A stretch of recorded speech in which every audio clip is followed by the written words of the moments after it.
Hello, this is Arielle from Inconspicuous Bear, and I'll be narrating the mythic version of the Oregorger encounter in Blackrock Foundry from a Guardian point of view. As a quick reminder, I won't be covering any of the mechanics that were previously experienced in either the heroic or the normal versions of Oregorger, so if you want to refresh on those, go ahead and check out the heroic Oregorger guide, which you can find in the bottom right hand corner of this video for the next 30 seconds or so. Aside from the typical more damage, more healing, etc. required that goes into a mythic encounter, the only mechanical change to Oregorger is that he will drop these little egg things during phase 2, and every time he hits a wall at the end of a roll, he will do something called an unstable slag explosion, which is basically just a flame wave that goes down all of the open corridors adjacent to whichever wall that he hit.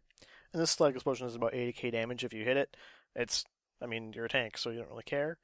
So it's not really a big deal if you get hit by it, but, free damage is free damage, so just try to avoid it anyway, even though you can just heal through it on your own in any case, so it hardly matters. You will probably also find that your raid strategy for handling phase 2 is going to be a lot more controlled than what you did in either normal or heroic, because normal and heroic are usually just kind of free-for-all, do whatever you want phases, but in Mythic you actually have to control which way Oregorger travels, so check out whichever raid strategy you're doing and make sure that you handle your role appropriately in that strategy. Switching straight to talents, the only change for this encounter is that this is one of the few encounters in this raid instance that you may actually take Bristling Fur for.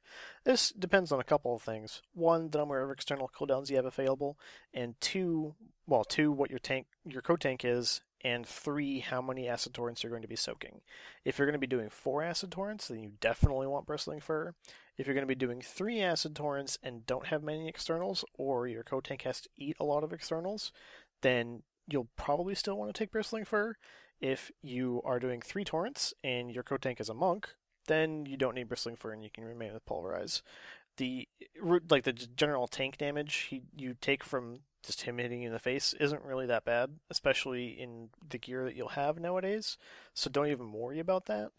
But you'll need to coordinate cooldowns such that you can reduce the acid torrent damage as much as humanly possible.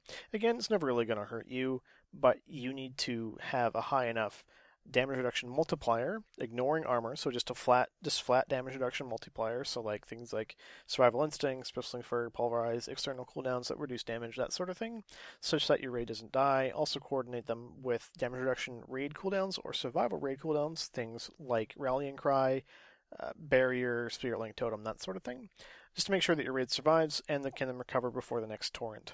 The remaining talents are very simple, just the usual talents: Feline Swiftness, Cenarian Ward, Soul of the Forest, and Dream of Cenarius. There's no real reason to take any of the other talents. You could, again, theoretically make an argument for Heart of the Wild, just as a healing cooldown during phase 2, but healing is not really that big of a deal because of the raid strategy where you'll typically end up with a healer in your group anyway, so it doesn't even really matter, and the rest of the talents are standard talents for your general single target encounter.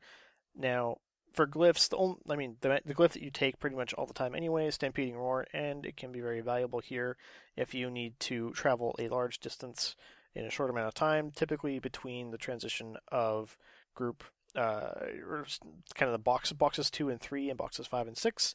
Traveling that distance can be dangerous depending on how quickly you're able to kill boxes and that sort of thing. So Stampeding Roar is very good there, or for setting up the run for the first group to the first box. So take that as you will. Other than that, cooldown usage, I like to use Zerk on the pole, and along with Pre-Potion and Trinket proc, just for damage. I mean, the boss is pretty harmless. He's not really in any danger of ever killing you, so trying to plan cooldowns and stuff for damage is not really that big of a deal, at least at this point in the raid instance. Other than that, just use things on cooldown. Try and save Trinket procs and Trinket usages for when you're actually tanking the boss. Using them on boxes is kind of meaningless because you'll end up just sitting around most of the time. I hope you enjoyed this video, and good luck in Mythic Blackrock Foundry. Hold. And kill. 7's dead. I can't do that yet.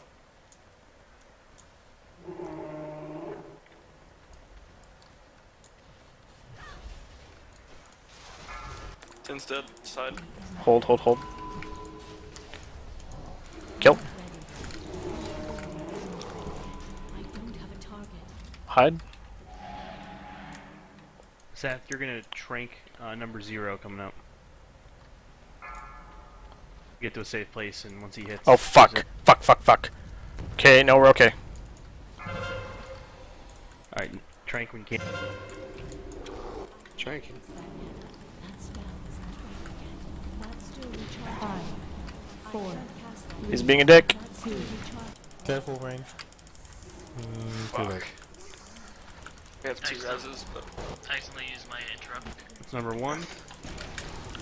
We're gonna him number 2. interrupt. 4, Which one? 3, 2, I'm gonna him now. 1. We should be fine on their reps now. Sorry for that torrent. I was not prepared because of all the fuck-ups. I need to get up now. Where's Sarah and Ari now? 3, 2, 1. Someone get Sarah too. Got to be you, Seth. We'll be okay. If you have cooldown, use it. Smoke bomb and melee, whatever. 1. This is the one you got here. There we go.